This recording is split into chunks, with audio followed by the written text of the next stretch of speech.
Shankar and NSA Ajit Doval, we learned that Beijing has addressed India's concerns over curbs on rare earths, fertilizer exports from China.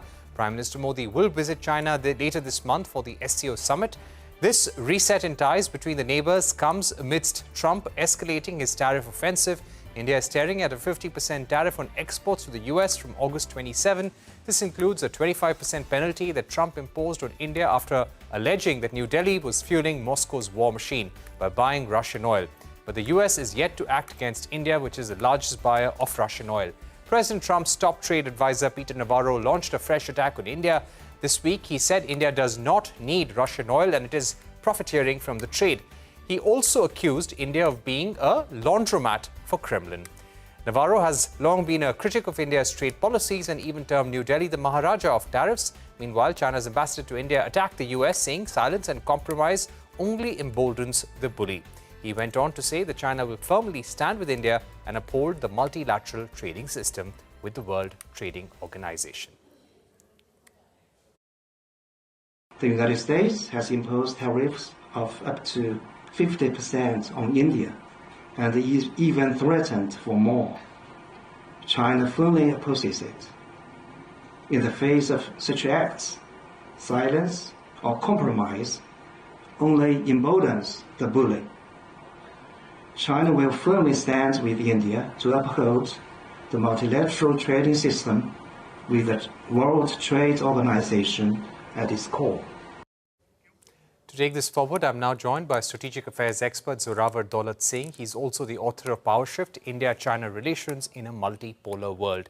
Thank you very much for joining us on the show today. Zorawar, let me begin by asking you, how do you see this statement? Is this a significant change from the past, with the Chinese saying that we stand by India in this hour of crisis? So, if there was any doubt that this the neoliberal phase of globalization of a borderless trading system, I think that's completely been upended in the last few months. The writing was on the wall even before Trump comes to office. So what we're really seeing is a complete turning of the tables. The global south, even though China's economy is, of course, infinitely larger and much more expansive than India, there is we are certainly seeing now a commonality of interest, because what we're seeing from the United States, the targeting of this of tariffs, which is intended to bring back production capacities to the United States, is aimed at every major economy. Ironically, India is the one which has the least amount anyway to offshore. If anything, we are trying to bring back production and play a bigger role in supply chain. So I think the pressure on India is more severe, and the pushback that India needs to do now, from restructuring its economic model to, in fact, resetting its entire foreign policy. I mean, just look at the reset with India-China relations. This would not have happened at the pace and the gusto that it has if it weren't for this major shock to India's geoeconomic posture with the global economy. Right. But Zorawar, many would say that this reset in ties between India and China, that really began in October last year on the sidelines of the Kazan summit, when Prime Minister Modi and President Trump reached the Kazan consensus. Would you say that what we are seeing in terms of the warmth in ties, is this more a long-term shift, or is it a current adjustment to the geopolitical times? So there are two facets to this, Parikshit. So after the Ladakh crisis, both sides had anyway spent several years calming down what could have been even a bigger escalation, a breakout of all-out war in the Himalayas. So they had contained that. They had come to a level where you had this armed coexistence and a stalemate on the Himalayan frontiers. But where they had sort of stumbled was how to re-normalize the relationship, given that the border cannot go back to what it used to be. The military situation has changed. So I think what happened was last year, both sides engaged. Why did Kazan happen? Because there was an anticipation that there are changes in geopolitics. The Ukraine war, of course, was the big one in the last few years. I think both sides were expecting the United States to now re-engage and reset its terms of engagement with the rest of the world. India's perspective, it was finding that its bargaining terms across the board would have deteriorated. So I think the decision was taken, but it was sort of kept warm. And now we're seeing the file has sort of been picked up and the reset has happened. So all the basic consensus and the points were already in place. I think what now we are seeing is any kind of sort of hardline resistance from both establishments was kind of set aside, because now you have hard material realities to take care of. You've got your own economic interdependence with China, which you want to rebalance and expand. You need to now diversify your export markets, frankly, which are in jeopardy with the uncompetitiveness that could come in certain commodities that you're exporting to the United States. So there is a clear commonality. Now, whether you want to call it a long term, but certainly for the period of the Trump administration, which is frankly several years to go, right?